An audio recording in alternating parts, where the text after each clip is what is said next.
Bonjour à tous, c'est une joie et un honneur de pouvoir partager avec vous les choses que Dieu a mises sur mon cœur. Merci de tout cœur à Samuel et Priscille qui m'ont permis de préparer cet enregistrement vidéo. Je n'ai pas l'habitude de le faire, aussi je vous demande d'avoir de la patience avec moi. Merci. J'aimerais partager une pensée que j'intitulerai « Le plan de la grâce ». On peut prendre dans 2 Timothée 1, versets 9 et 10. « Dieu nous a sauvés et nous a adressé un saint appel. Il ne l'a pas fait à cause de nos œuvres, mais à cause de son propre plan et de sa grâce, qui nous a été accordé en Jésus-Christ de toute éternité et qui a maintenant été révélé par la venue de notre Sauveur Jésus-Christ. » Les mots qui m'arrêtent sont son propre plan et sa grâce. Sa grâce a préparé un plan. Ce plan, elle l'a préparé de toute éternité, puisque la grâce a été accordée en Jésus de toute éternité, avant les temps éternels. Et il est en œuvre. Et il a pris un immense coup d'accélérateur avec la venue de notre Sauveur Jésus-Christ. Quelle est notre vision de la grâce ? Nous savons tous que Dieu avait créé Adam, qu'il l'a placé dans un jardin. C'est un jardin magnifique.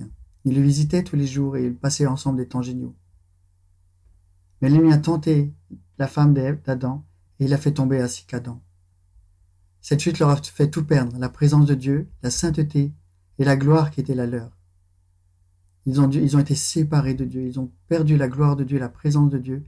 Ils ont dû quitter le jardin et vivre une vie où Dieu était presque plus présent, où ils vivaient des choses très difficiles.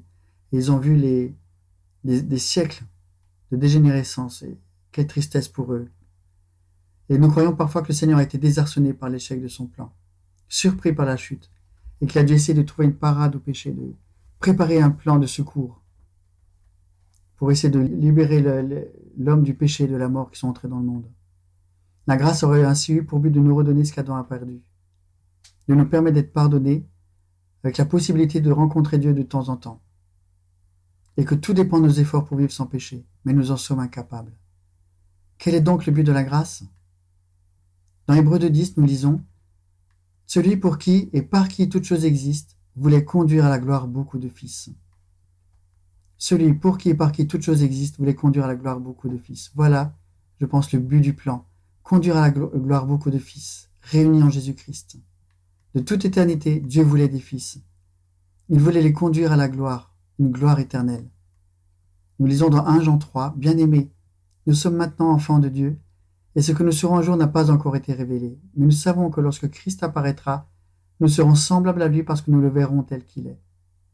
Toute personne qui possède cette espérance en lui se purifie comme lui-même est pur. » Philippiens 3, 20, « Quant à nous, notre droit de cité est dans le ciel. Nous nous attendons aussi comme sauveur le Seigneur Jésus-Christ. Il transformera notre corps de misère pour le rendre conforme à son corps de gloire. » Voilà le but du Seigneur. Il ne voulait pas que nous soyons simplement des êtres terrestres faits de chair et de sang comme Adam, mais que nous revêtions une nature céleste et que nous devenions comme Christ en toutes choses. C'est pour ça qu'il a décidé qu'un jour, nous abandonnerions le corps terrestre et que nous revêtirions un corps glorieux et que nous pourrions habiter le ciel qui est notre cité normale. Il explique très bien dans 1 Corinthiens 15, un passage très important. La nature de tous les êtres vivants n'est pas la même pour tous. Les hommes ont une certaine nature, les mammifères en ont une autre, de même encore que les oiseaux et les poissons. C'est légèrement paraphrasé.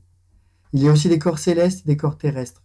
Et l'éclat des corps célestes est encore différent de celui des corps terrestres. Il en va de même pour la résurrection des morts. Le corps est semé corruptible, il ressuscite incorruptible.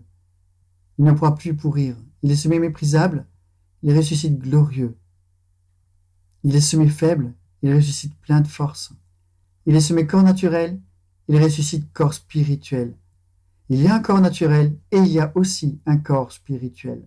C'est pourquoi il est écrit « Le premier homme Adam devint un être vivant », donc c'est-à-dire en fait un corps naturel, on pourrait dire un corps de nature terrestre, mais le dernier Adam est un esprit qui communique la vie, c'est-à-dire qu'il est un corps spirituel.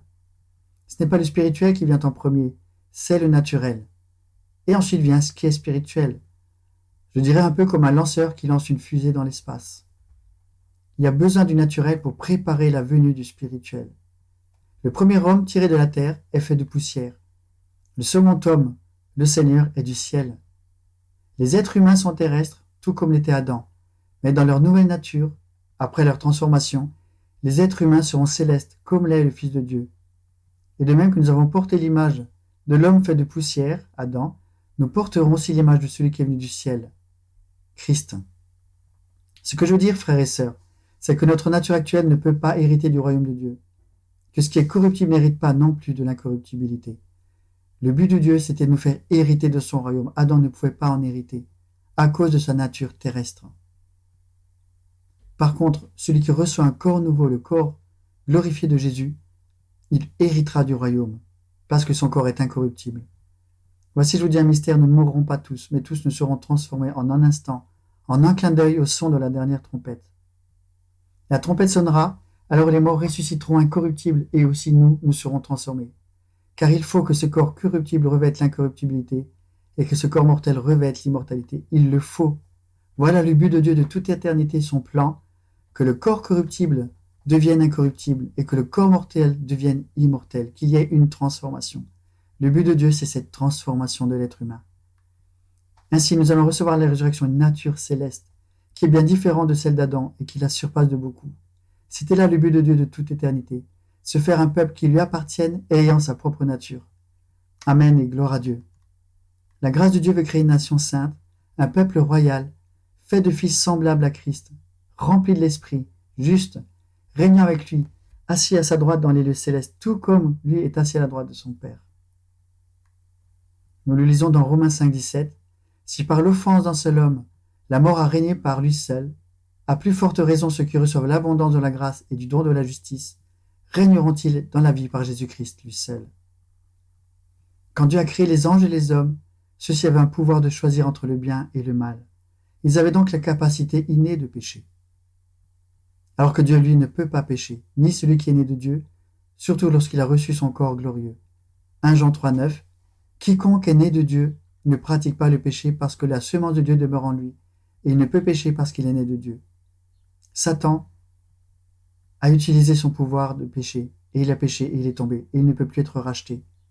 Par contre, l'homme a péché, mais il a le pouvoir d'être racheté, parce qu'il a été créé d'une nature humaine. En quelque sorte, la grâce n'a pas pour but de rattraper les dégâts occasionnés par Adam, et de nous faire revenir à l'état humain qui était le sien. Nous referions certainement la même erreur que lui. Dieu devait faire quelque chose de bien plus grand, de complètement différent et de complètement nouveau. Nous rendre glorieux comme Christ, ayant la même nature que lui. Voilà un plan qui est à la hauteur de Dieu, à la grandeur, qui est digne de sa grandeur. Comment se fait cette œuvre de la grâce?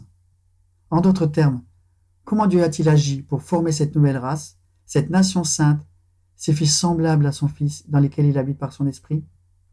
Il ne faut pas les créer parce que c'est impossible. Ces fils doivent en effet avoir une nature divine, et Dieu ne peut pas créer cela.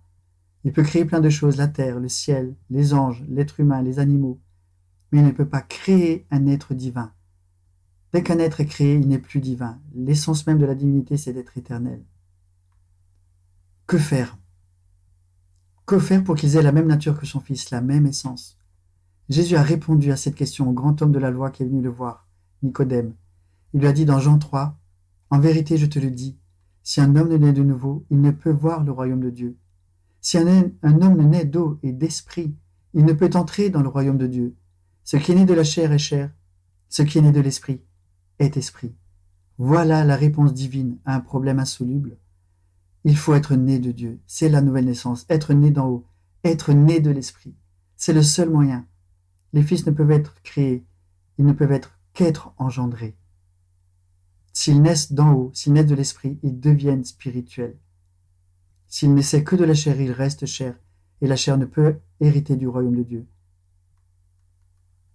Une autre question se pose alors, comment engendrer des fils? Un autre problème insoluble. Et pourtant Jésus a aussi répondu à cette question à Nicodème, qui montre que Dieu avait bien un plan bien préparé.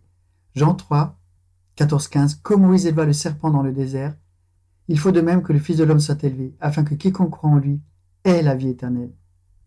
Jésus parlait de sa mort. Il fallait que le Fils de Dieu meure pour que nous puissions naître d'en haut et avoir la vie éternelle. C'est un principe éternel. Jean 12, 24. Je vous le dis, si le grain de blé qui est tombé en terre ne meurt, il reste seul. Mais s'il meurt, il porte beaucoup de fruits. De tout temps, le principe éternel de Dieu, c'était qu'il fallait qu'un grain de blé tombe en terre, meure et porte du fruit. C'est le grain de blé, c'est Jésus, qui est tombé en terre et qui est mort. Le fruit, c'est nous, tous ceux qui croyons en lui et qui ressuscitons avec un corps glorieux, le même corps que celui qu'il a eu. De tout temps, le cri de Jésus a été « Je veux de nombreux frères. Je veux partager ma gloire avec eux. Je veux partager mon règne. Je veux partager l'amour de Dieu avec eux. Alors voici, je viens, je donne ma vie. Je meurs pour qu'ils puissent mourir en moi et renaître en moi et devenir semblables à moi avec ma nature. » Christ est venu. Il n'a rien voulu garder pour lui-même. Il n'a pas cherché à sauver sa vie. Il n'a pas cherché à garder la place qu'il avait auprès de Dieu rien que pour lui. Il a voulu partager. Il a voulu avoir de nombreux frères, comme il le dit dans Hébreu. Il a pris une forme humaine. Il était semé en terre. Il est mort. Et il est revenu à la vie avec un corps glorifié. Un corps qu'il ne possédait pas auparavant.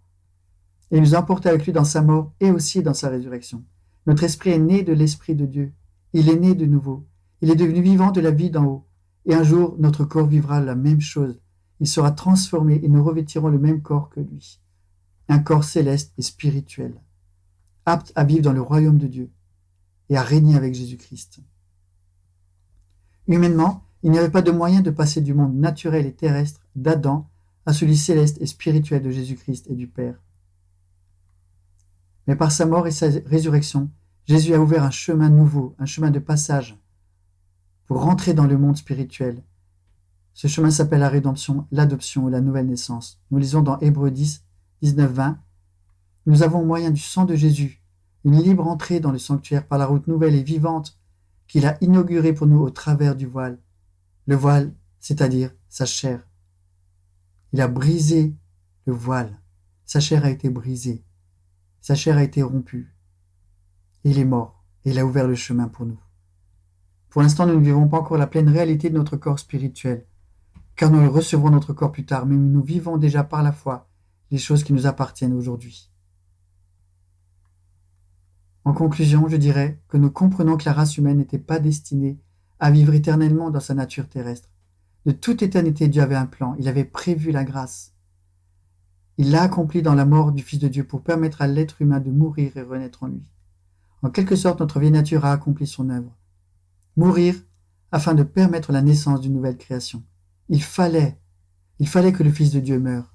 Il fallait qu'il y ait un homme qui existe de nature terrestre. Il fallait que cet homme puisse mourir en Jésus-Christ. Il fallait que la mort vienne pour que le Fils de Dieu meure. Il fallait que le Fils de Dieu puisse ressusciter et faire ressusciter avec lui de nombreux frères et sœurs pour les faire asseoir avec lui dans le royaume de Dieu. Un peu comme la chrysalide libère un magnifique papillon apte à voler, notre corps est mort en Christ et ressuscité en lui. Dieu ne voulait pas se contenter de visiter l'être humain, d'un partage amical le soir, dans un magnifique jardin, d'un règne terrestre. Il avait en vue pour l'homme un appel bien plus élevé. Dans notre nature céleste, la présence de Dieu est éternelle et constante. Nous vivrons dans la gloire même de Dieu, dans sa présence. Nous pourrons partager avec lui instant après instant. Il pourra tout nous expliquer. Nous pourrons lui poser des questions et il répondra sans arrêt. Il nous partagera son cœur. Nous pouvons déjà en goûter d'ores et déjà les effets dès que nous nous plaçons sur le terrain de la foi, car il vit en nous. Nous sommes ainsi appelés à entrer pleinement dans notre stature de fils de Dieu. Tel il est, tel nous sommes dans ce monde. Ce n'est pas par nos œuvres, c'est par la foi, qui va produire des œuvres selon Dieu et selon sa parole.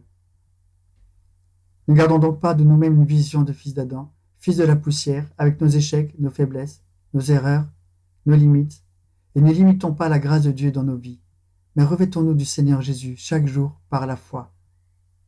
Rappelons-nous une chose, c'est que cette nature d'en haut est une nature de graine, appelée à être semée en terre pour porter du fruit.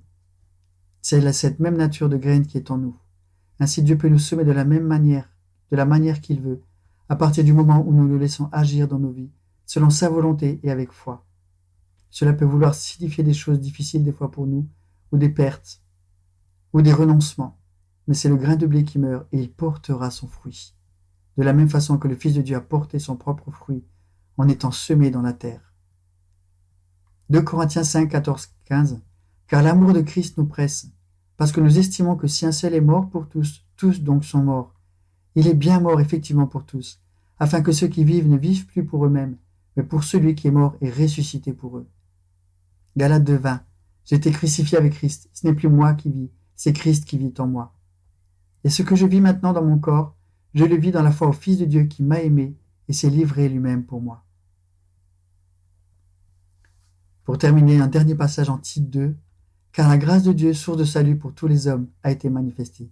Cette grâce a été manifestée. Le plan de Dieu s'est accompli. Le Fils de Dieu est venu. Il a accompli toute l'œuvre de grâce qui était préparée depuis l'éternité. Maintenant, elle est venue vers nous. Elle nous a été offerte et nous l'avons reçue et acceptée. Et Dieu nous demande de vivre selon cette grâce.